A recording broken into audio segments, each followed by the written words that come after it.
Good evening, everyone. Welcome to another fantastic episode of Two Fans, One Pod. I'm your host, Alex, and as always, I have with me Brandon. We wanted to take a couple of minutes and just recap the NFL draft that just occurred. Now, today is Monday, the 28th, so we're a couple days past the final parts of the draft, and we've had some time to really ingest, take a step back, and see how these teams really performed.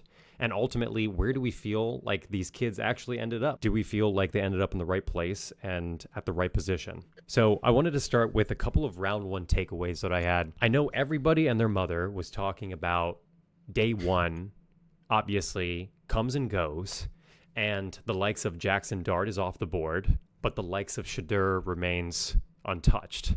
And the conversation after day one, majority of what I was reading and what I was seeing was the questions on talent and the questions on character slightly. Now, day two comes and goes, and at one point, Joel Klatt was kind of pestered by the casters of the draft. The question became with Shedeur whether something was going on behind the scenes. And I think that specific conversation led to a lot of speculation that Shedeur was unruly and unwilling in a lot of his interviews. Now, I have nothing against Shedeur Sanders. I have on record saying that I believe he's a great quarterback. I had him as the second best quarterback on the board. But falling after day one, obviously, the question for me was talent. It was, okay, well, a couple of these teams definitely did not see what I saw, and maybe his talent isn't there. After day two, the question was no longer the talent. We are going into round 5, and he has not been selected. And a lot of these quarterbacks, even the ones that were selected by Cleveland themselves, who took him in the 5th, Dillon Gabriel in the 3rd round, and they got a ton of offensive weapons. They have Harold Fannin, who honestly destroyed Penn State when Bowling Green came to visit. They have Quinshon Judkins, who is a downhill runner, who's a scary guy, and Dylan Sampson, who is a workhorse, also terrifying SEC running back. So they have all these, and then you take Shedeur in the 5th. It was very confusing to me. I didn't really understand even Kevin Stefanski when he was asked about it. His response was, yeah, we see that he has that, passion and drive in him, and we can't see. What do you mean you can't wait to see what he has? Obviously, you could wait. You wait until the 5th. Dillon Gabriel was who you couldn't wait on. That's the 3rd round.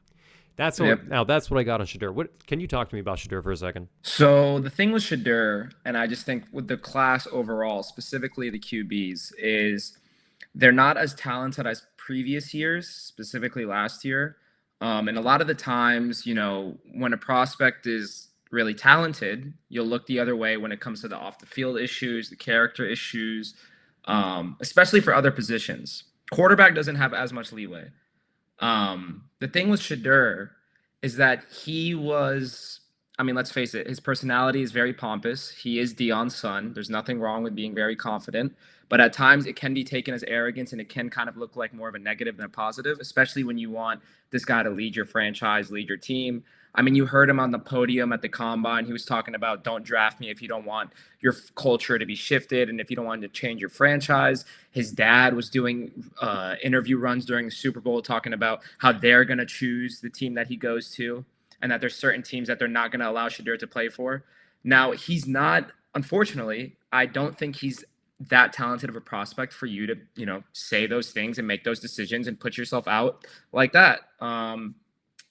So I agree with you. I don't think it's a talent thing, but once he slips past day one and then day two, now you're basically talking about drafting a guy who's going to be a backup quarterback who has all this noise around him. Look at the Patriots, right? They picked up Cam Newton, and then they got Mac Jones. The second Mac Jones became the starter, Bill Belichick let go of Cam Newton because nobody wants a guy like that in their locker room. Is going to draw all the attention, distract the starting QB. You don't need all that unnecessary noise. So the Browns taking him, what I'll say about that is, well, one, they could have used their 3rd round pick on someone else. They needed an offensive tackle. I think the Raiders took like 2 back-to-back right after them. And instead of doing that, they went with Dillon Gabriel. I don't think Shedeur Sanders was on their board because they wouldn't have done that. I do think it was the owner that made the call and wanted them to go ahead and, make that pick. And, you see the footage that's circulating online of the whole front office not even being that excited when he got picked. But he does have a chance to go and start for them eventually at some point this season. I mean, that roster is not overly talented.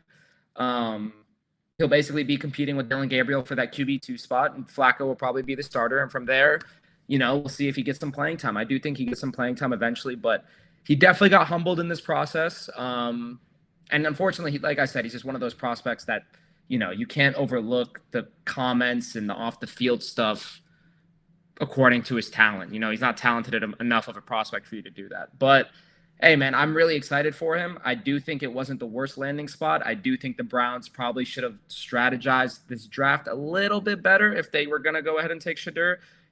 Like I said, you could have taken an offensive tackle with that third round pick. But hey, we'll see what both of those guys do. I do feel bad for Gabriel, too. He's not a bad quarterback.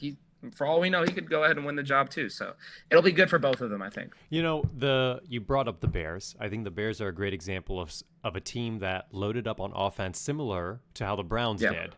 But yes, you can see the Bears. Obviously, they had three second-round picks, so they had a lot more to work with. They picked up some serious talent. They already had a crazy change up on their offensive line. They're starting inside three offensive linemen are probably the best three you can find in the league. They picked up Colson Loveland. Not terribly happy about Colson Loveland being drafted over Tyler Warren at 16 your boy. to the Colts. Was very confused by that, especially considering, I don't know what happens, the relationship between these players and these teams. I'm sure that plays a huge role into those decisions. But Colson Loveland getting selected by the Bears over Tyler Warren, that's a question mark to me. But still, a weapon, a solid blocking weapon. Luther Burden also, Kyle Monangai late in the 7th round. So they're obviously trying to give Caleb Williams weapons, and they don't want to give him excuses anymore.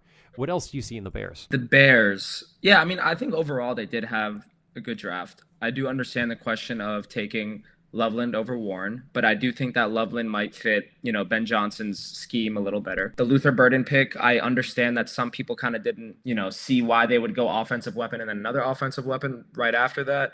But I also understand that pick as well. Keenan Allen's gone. You want to give Caleb Williams as many weapons as you can. I do think Ben Johnson wants to cater this offense more to Caleb Williams' play style rather than have Caleb Williams evolve his play style. And I think that Colson Loveland and Luther Burden are two really QB-friendly targets. I think they're really good at kind of improvising when the play might break down, and that's what Caleb Williams is known for, is buying that extra time and then finding a guy who might, find the open hole in the zone and that sort of thing. So I do think that, they are going to be good fits on the offense. They had a lot of picks. They had 3 second-rounders, just like you were saying.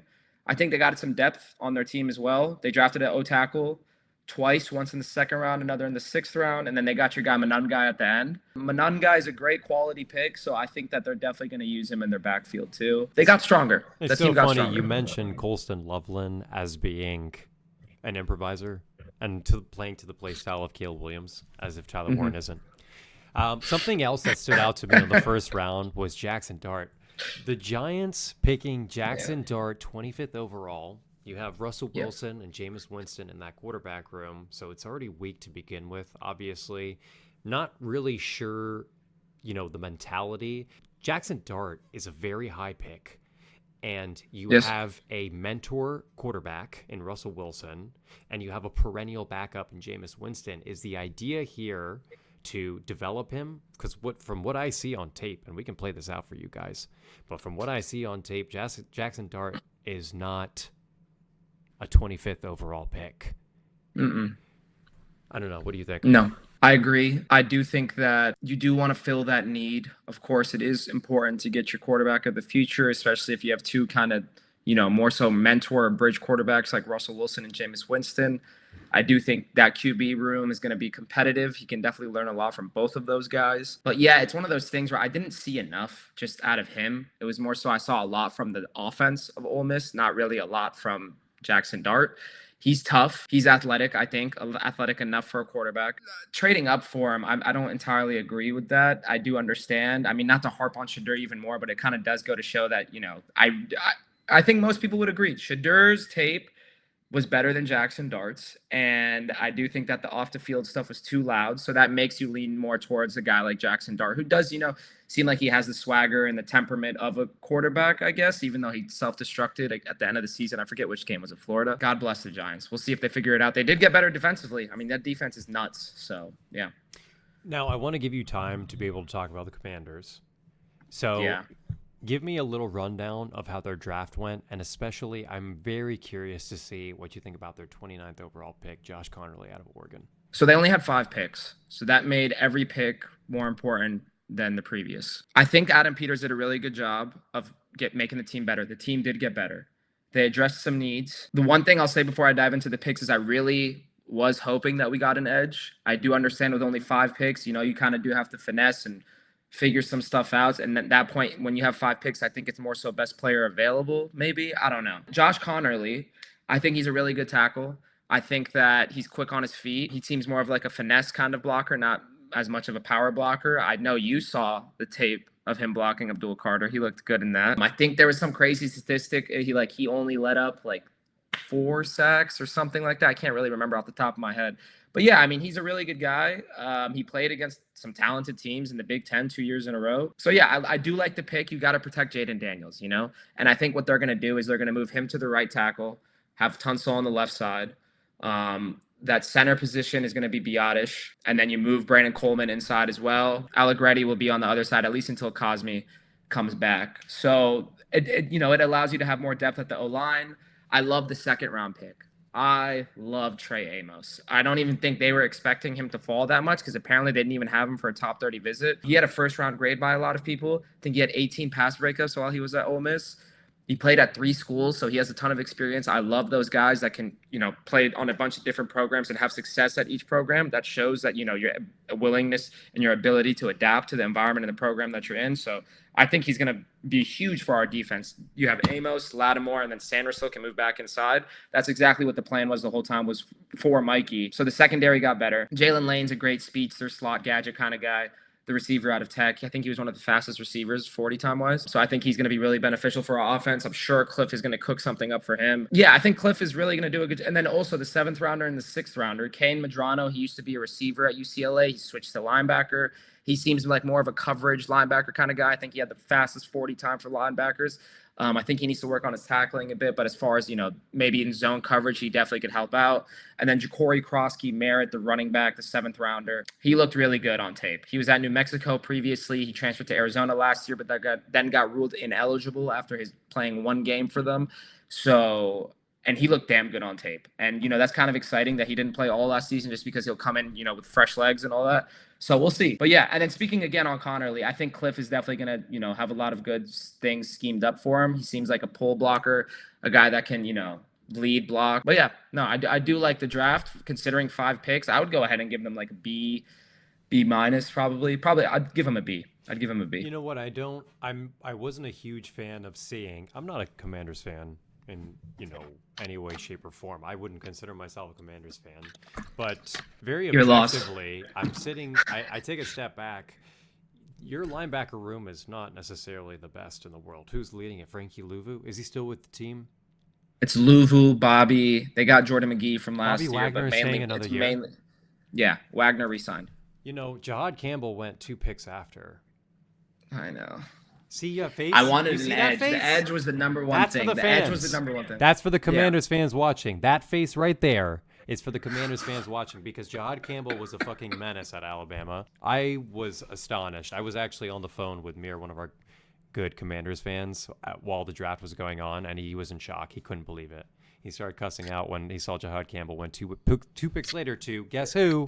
The Eagles. So you'll be seeing anybody him but the year. Eagles. You'll be seeing him. Anybody but the Eagles, man. Okay, last minute thoughts before we head out, Brandon. What do you think of the draft? I mean, honestly, the draft class was kind of whack. Like you said, the QB class was weak to say the least. Commanders, I feel like it sounds like you're happy with the outcome, the 5 picks. I am happy with the outcome. The only thing I wish is that we got an edge. Okay. Some other teams that I really quickly want to highlight, if you don't mind. Arizona Cardinals, they got Walter Nolan. He could be the best D tackle in the whole draft. They got Will Johnson. He slipped to them. I know he has that chronic knee issue that everybody's talking about. Is that why he slipped so far? Just because of the that's injury? apparently. Apparently, it's some knee injury that might affect him longevity wise. But I mean, dude, the guy's a stud. Even if it is something, that's something you worry about way later down the line. And he's a dog. The fact that you got him in the second round is nuts. Some They people got Denzel Burke too, just in case. they got Denzel Burke. They got Cody Simon, the linebacker of Ohio State. They got Jordan Birch on the edge. They pretty much addressed everything. Maybe they could have gotten one more receiver, but I thought they had a damn good draft. And then who else? I know the Patriots had a lot of picks too.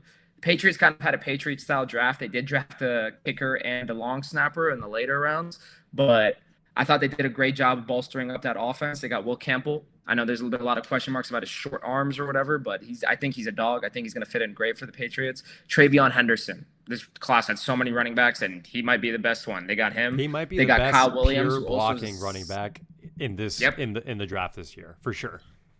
Oh yeah. No, I 100% agree. They got Kyle Williams in the third round. Like a speedster guy, run after the catch ability is nuts. He played with Cam Ward, I believe, 2 years ago before Cam transferred, and he was really good then too, really good now, really good last year. You think he's going to be a stud. Jared Wilson, the center out of Georgia. A lot of guys liked him too. I think he slipped a bit, if I'm not mistaken. I think people had him like end of the second round, something like that, but he went end of the third. They had a really good draft. They had a really good draft. In the 2025 NFL draft, 14 players from Ohio State were selected in rounds 1 through 7. On Insane. top of that, someone sent me a statistic the other day. 150 out of the 257 picks in the NFL draft belong to the SEC and the Big Ten. Oh, yeah. So and I think it was like 26 of the 32 in the first round. Were SEC. I believe yeah. I believe that. On that note, we're letting you know that our next episode is going to be focused on the state of SEC and their win total projections, where we see their team going in 2025 and beyond. So we love you guys. Thanks for catching up with us on the draft. Until next time. Let's go.